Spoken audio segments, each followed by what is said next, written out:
Gerald Celente is with us again today, and the subject is the economy. Now, Gerald, you may know a few things about the economy, but do you really think that you know more than the President of the United States, of our esteemed leader, our Commander-in-Chief?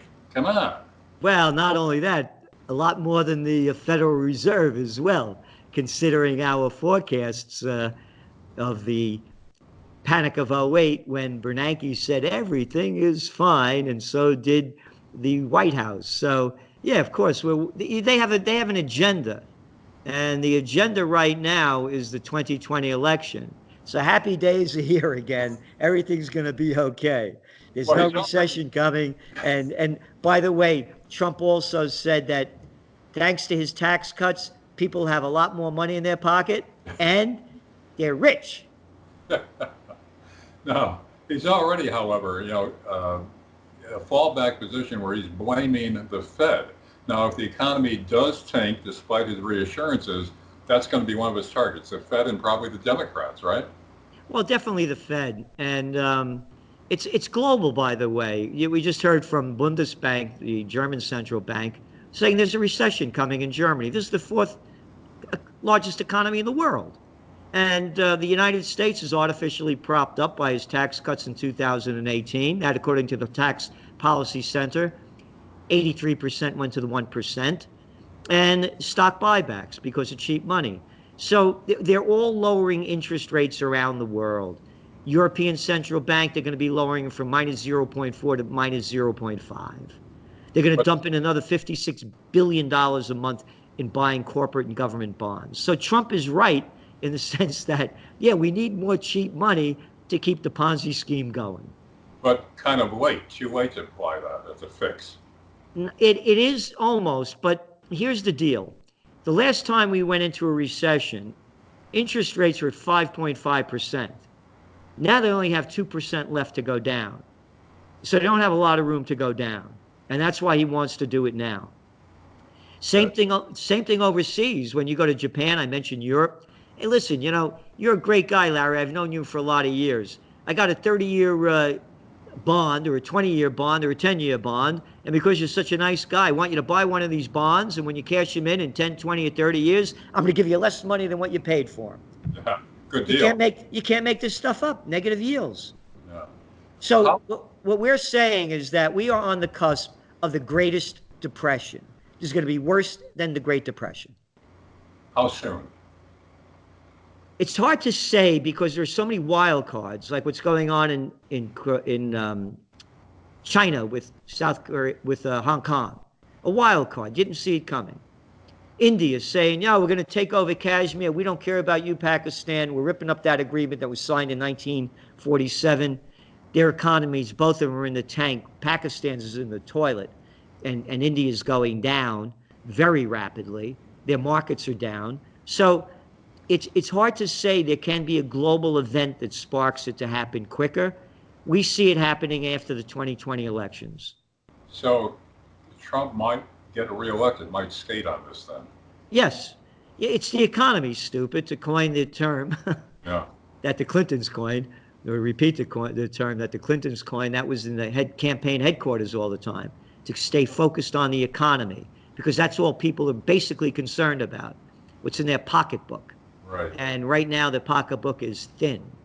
So with you, it's a matter of not if, but when. Oh, when? No question about it. No question about it. It should have happened back in 2012. We should have started going into depression. But they made up this stuff, quantitative easing, negative and zero interest rate policies. Never happened in the history of the world, part one or part two. So, yeah, tracking trends is an understanding of where we are, how we got here, and where we're going. Yeah. How we got here never happened before. So now we know what the deal is, and they're running out of juice. They're going to come up with new schemes, guaranteed. You're going to see countries dumping more and more money into boosting their economies. It'll artificially prop them up again for a little while. The debt burden gets heavier. The debt load gets worse. We're already at about $270 trillion worth of debt. It'll collapse, too. It's going to collapse. Now, how about the inverted yield curve? How ominous is that?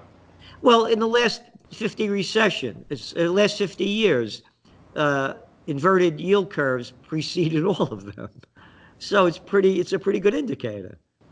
What about Trump saying a part of the fix would seem to be cutting the payroll tax? Ah, it's not.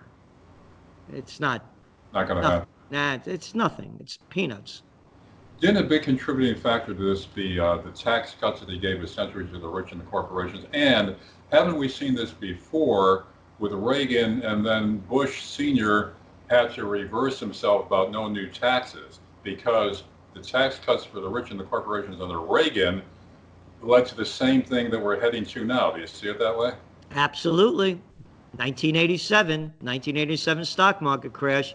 And by the way, that's how I really became well known as a trend forecaster. I was the first to forecast that. The Wall Street Journal did a story on that. Yeah. 1987, the year it's going to all collapse. And it was because of Reagan. And it was something else going on that economists don't look at. We have a globalnomic perspective. We look at 300 different trend categories.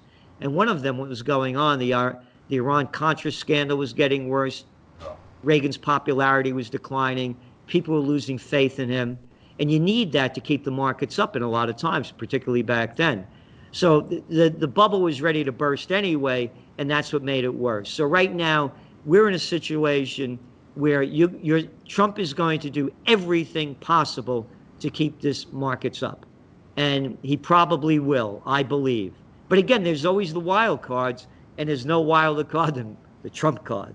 Well, what could possibly prevent it, turn it around, or at least delay it significantly?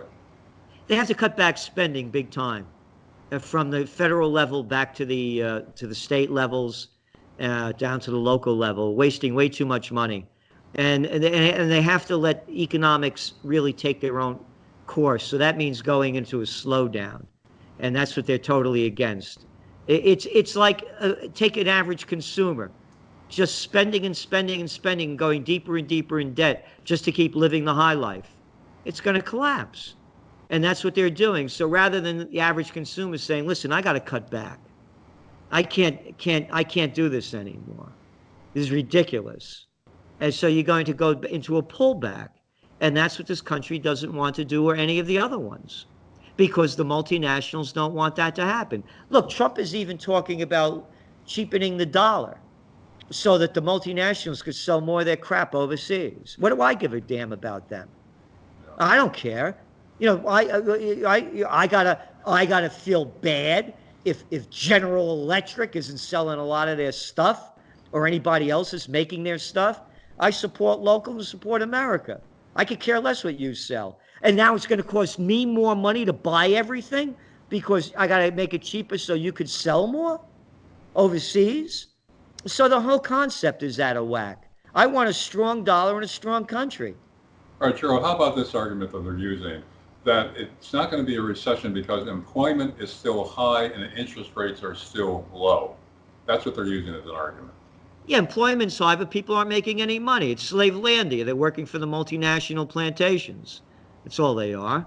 And then look at the numbers. What, people have like $400 in case of an emergency? You know, about 80%. That's all they have. I mean, there's no money out there. People are living from paycheck to paycheck. Median household incomes below 1999 levels. As I said, 83% of the tax cuts that Trump gave in 2018, according to the Tax Policy Center, went to the 1%. Three people, Jeff Bezos, Buffett, and Bill Gates, have more money in this country than half our population combined. You know what? Oh yeah, you're working. You're a worker on the multinational plantation. End of story. What about Elizabeth Warren? She's been warning that a recession is coming. Supposedly, she also was warning about it before, in 2007, before the crash. What's your take on her? Well, you know, she has some good ideas, but, you know, and some other things, you know, to me, she's a phony on a lot of other issues. So, again, it's spend more is her plan. And again, they all have lockjaw when it comes to war. All these little, except Tulsi Gabbard. And that's what you asked, how can we save this thing? Bring home all the troops. Stop wasting when you put together the intelligence agencies, which is an oxymoron because there's nothing intelligent about them, and the defense budget, Larry, we're talking over $1 trillion. What if you put that $1 trillion into rebuilding the country? Putting that $1 trillion into developing new technologies where we're not using oil and gas anymore. It's what Eisenhower, 5-star general, supreme commander of the Allied forces, and 2-term Republican president warned us in his farewell address in January 1961, that the military-industrial complex is robbing the nation of the genius of the scientists, sweat of the labors and future of the children. Genius of the scientists. We have our scientists making weapons and a lot of stupid garbage like antiquated aircraft carriers and stupid tanks and all other crap. We should be using our money to advance ourselves to the 21st century. How do you get out of it? New technologies. Could you imagine if we had a whole new system of clean energy? And this thing's going to get a lot worse because you talk about let's talk about what's going on overseas. Argentina, Venezuela, Zimbabwe, how about Sudan? What about Algeria? Go around the world. Look at what's going on. Waves of people leaving their countries. Human waves, one of our 2019 top trends. As this economy goes down, you're going to see floods of human waves that you cannot believe. Go back to the Great Depression. 2 billion people on the planet. Excuse me, less than 100 years later, we've added 5.5 billion. Where are they going to get jobs? They're already leaving their nations of poverty, corruption, and violence. It's going to be a nightmare if this is not addressed now. How do you feel about the alarm over climate change adding to this mix? Well, I don't look at climate change. I look at planet destruction. I look at all this crap poisons that they put in our food, in our water, in the air. Climate change. It's the whole damn thing. It's planet destruction. That's just one element of it. How about fracking more crap down into the ground? Oh no, we can't tell you what poisons they are because it's our secret. You can't make this shit up. And I'm in the area of Pennsylvania where there's fracking all around me. Yeah. And people have been fighting it to no avail. Yeah, frack you. Yeah. That's it. Yeah. And that's what I'm saying. So climate change, minor compared to planet destruction. That's just one of the elements within it. But, Trump's people would say, and many others, that all this stuff about getting off fossil fuels, blah, blah, blah, it's pie in the sky. And I would tell them to go F themselves, save it for somebody else, you jerk. We got all the technology, we got all the minds we need to make it happen. You got to put the money behind it. So I tell you, save it. I don't want to hear a word out of their mouths. Their mouths or anybody else's. I'm not stupid. I could think for myself. We could do all this other stuff with high technology. Oh, Gene, all of this. Oh, no, we can't come out with a new energy. Yeah, right there. You think it's doable, like in 10 years, like some of them are saying? Absolutely. Absolutely. If we put our resources into it. It's like a business person that has a great idea that wants to get into business but can't get the backing. I got a great idea, but I can't get the backing. There's a lot of great ideas out there, but they can't get the backing. And they don't want to give them the backing because all they are whores. Morons and imbeciles call politicians the money they get campaign contributions. They're bribes and payoffs. They don't want to do it. They want the money from coal, from gas, from energy to fuel their campaigns so they don't have to work a day in their life and tell us what to do. And in the old days, the Democrats were the friends of the working class. They did something at least to improve the plot of the working class. Now it's all one party, isn't it? Yeah, well, I call them the dumbo-craps and the repulsive-kins. Murderers and thieves, by their deeds you shall know them. The Democrats are just as on board with all this corruption, the payoffs, the legal bribery, as the Republicans are. Absolutely. How did that happen, Gerald? It's the immorality of the nation. To me, it's because of the mindset of war. And that's it. So there's no ethics, morality. It's all gone. Wait, tell me something, Larry. Tell me how those sick guys recently, oh, by the way, on antidepressants, one of them, they said, Dayton, Ohio, another guy down in El Paso. What makes them any different?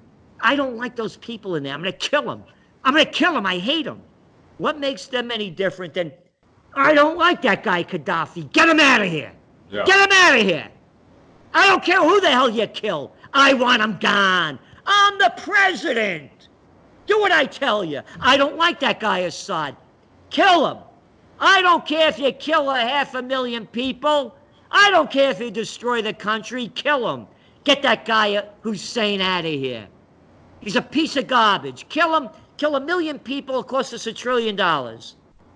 What makes them any different? You want to know why we're not advancing? The fish rots from the head down. The people got the message. If the criminals at the top could do it, so can I. Gerald Celente, thank you once again for quite a stimulating interview, and we'll find out, I guess, fairly soon if this economy is heading to the greatest depression, as you say. Thanks, Gerald. Thank you.